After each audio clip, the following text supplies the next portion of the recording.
नमस्कार, मैं हूं आपके साथ रोहित। लड़की हूं, लड़ सकती हूं नारे के साथ कांग्रेस नेता प्रियंका गांधी पूरे यूपी को मथने के लिए निकल पड़ी हैं। सपाई अखिलेश यादव भी चुनावी रथ लेकर पूरे यूपी में निकल चुके हैं और लगातार ये नारा दे रहे हैं कि 22 में बाइसिकल, भाजपा खत्म। इतना ही नहीं, महज 100 सीटों पर लड़ने का ऐलान कर चुके असदुद्दीन ओवैसी भी लगातार चुनावी रैलियां कर रहे हैं। और बीजेपी की तो पूछिए ही मत, वो तो महीनों से चुनाव प्रचार पर लगी हुई है। खुद पीएम मोदी यूपी का ताबड़तोड़ दौरा कर रहे हैं, मगर नहीं नजर आ रही हैं तो बहुजन समाजवादी पार्टी की मुखिया मायावती।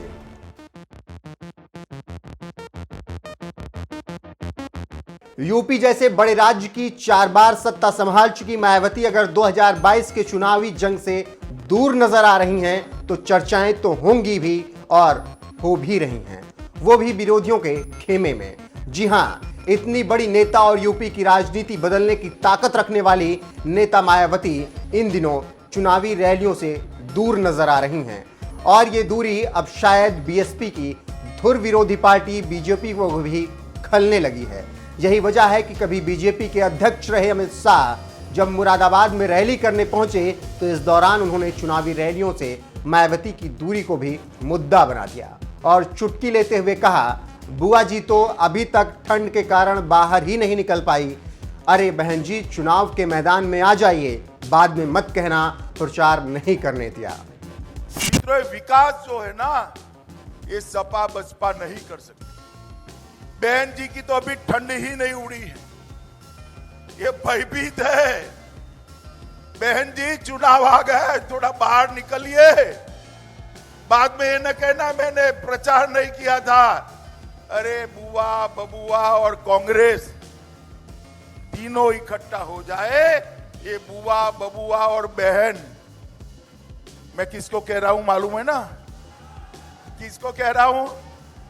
किसको?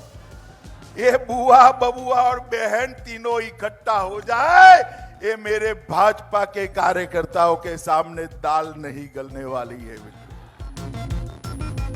प्रियंका गांधी की ससुराल मुरादाबाद में रैली करने गए अमित शाह ने उनको भी नहीं बख्शा और बहन कहकर तंज मारा। अमित शाह ने बुआ बबुआ के साथ ही बहन को भी जोड़कर कहा, ये बुआ, बबुआ और बहन तीनों मिलकर एक साथ भी आ जाएं तो भी भाजपा कार्यकर्ताओं से नहीं जीत सकते। एक तरफ जहां अमित शाह ने मायावती पर चुटकी ली तो वहीं दूसरी तरफ बीएसपी के खेमे में भी जबरदस्त खलबली मच गई और खुद मायावती के भतीजे आकाश आनंद ने अमित शाह को जवाब देने की जिम्मेदारी संभाली। उन्होंने ट्वीट कर लिखा, आदरणीय अमित शाह जी, ढिंढोरा पीटने से विकास नहीं होता। आप सिर्फ बहन जी के कार्यकाल में हुए जनहितकारी कामों की लिस्ट पढ़ लेते तो आपको पता चल जाता कि क्यों बसपा को भाड़े की भीड़ की जरूरत नहीं और क्यों भाजपा को सरकारी मशीनरी का दुरुपयोग करके भीड़ जुटानी होती है। एक और ट्वीट में आकाश आनंद ने लिखा, 9 अक्टूबर को लखनऊ में माननीय कांशीराम साहब के परिनिर्वाण दिवस पर आपके अधिकारियों की बस मालिकों को दी हुई धमकियों के बाद भी हमारी रैली में लाखों की भीड़ होती है और आपकी रैलियों से जनता लगातार गायब होती जा रही है। खैर, आपका ये डर मैं समझ सकता हूँ। बीएसपी नेता आकाश आनंद को अमित शाह को जवाब देने के लिए भी 9 अक्टूबर को कांशीराम के परिनिर्वाण दिवस पर हुई रैली का जिक्र करना पड़ा। इसी से आप समझ सकते हैं कि मायावती किस कदर इन दिनों चुनावी रैलियों से दूरी बना चुकी हैं। वो कभी कभी ही चुनावी जनसभाओं में नजर आती हैं, जबकि पीएम मोदी, अखिलेश यादव, सीएम योगी, प्रियंका, असदुद्दीन ओवैसी जैसे तमाम नेता ताबड़तोड़ रैलियां कर रहे हैं। वैसे आपको बता दें कि मायावती ने चुनावी रैलियों से भले ही दूरियां बना ली हों, मगर समय समय पर ट्वीट, प्रेस कॉन्फ्रेंस और प्रेस विज्ञप्ति जारी कर जरूर विरोधियों को जवाब देती रहती हैं। मगर इसके बावजूद जिस तरीके से वो लगातार जमीनी राजनीति से दूरी बना चुकी हैं, उस पर लगातार सवाल उठ रहे हैं। खुद बीजेपी नेता अमित शाह को भी कहना पड़ गया है कि अरे बहन जी, चुनाव के मैदान में आ जाइए, बाद में मत कहना प्रचार नहीं करने दिया। बहरहाल मायावती ने जिस तरह से चुनावी रैलियों से दूरी बनाई है, इस पर आपका क्या कुछ कहना है? अपनी राय हमें कमेंट करके जरूर बताएं। साथ ही इस मुरादाबाद रैली में अमित शाह ने और क्या कुछ कहा है, आइए आपको विस्तार से सुनाते हैं। मित्रों, विकास जो है ना, ये सपा बसपा नहीं कर सकती। बहन जी की तो अभी ठंड ही नहीं उड़ी है, ये भयभीत है। बहन जी चुनाव आ गया, थोड़ा बाहर निकलिए। बाद में ये न कहना मैंने प्रचार नहीं किया था। अरे बुआ, बबुआ और कांग्रेस तीनों इकट्ठा हो जाए, ये बुआ, बबुआ और बहन, मैं किसको कह रहा हूं मालूम है ना? किसको कह रहा हूं? किसको? ये बुआ, बबुआ और बहन तीनों इकट्ठा हो जाए, ये मेरे भाजपा के कार्यकर्ताओं के सामने दाल नहीं गलने वाली है मित्रों।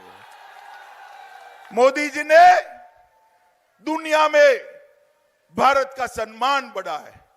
मोदी जी ने आतंकवाद को काबू किया है। ये पाकिस्तान से आतंकवादी आते थे तो दिल्ली वाले कुछ नहीं करते थे, ऊप नहीं निकलती थी साहब।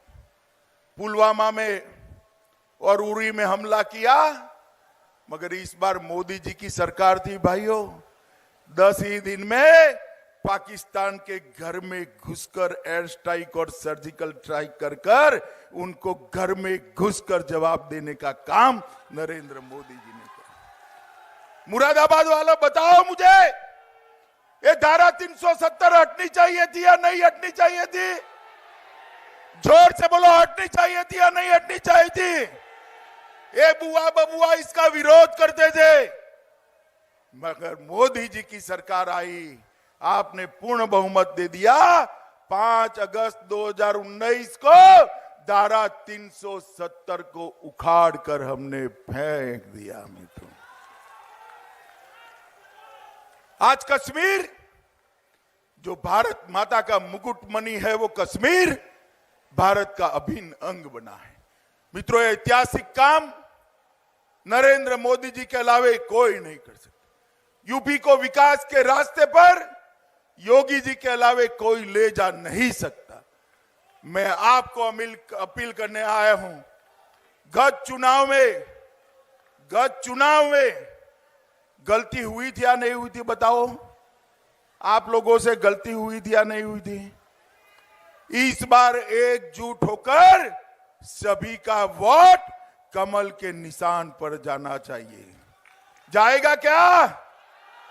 मतदान के दिन हर लोग सुबह से लाइन लगा लोगे, कमल के निशान पर बटन दबाओगे, मोदी जी के हाथ मजबूत करोगे, योगी जी के हाथ मजबूत करोगे, तो मेरे साथ दोनों हाथ उठाओ, उठाइए दोनों हाथ, विजय के विश्वास की मुट्ठी भींचिए मुट्ठी, और प्रभु श्री राम का जयकारा लगाइए। बोलिए जय श्री राम, जय श्री राम, जय जय श्री राम। मैं माननीय क्षेत्रीय अध्यक्ष जी, माननीय कैबिनेट मंत्री चौधरी भूपेंद्र सिंह जी, सभी जनप्रतिनिधि, माननीय केंद्रीय गृह मंत्री जी का एक साथ एक बड़ी माला के माध्यम से अभिनंदन करते हुए, स्वागत करते हुए मैं निवेदन कर रहा हूं माननीय क्षेत्रीय अध्यक्ष मोहित बेनीवाल जी से एक साथ अभिनंदन करते हुए जोरदार करते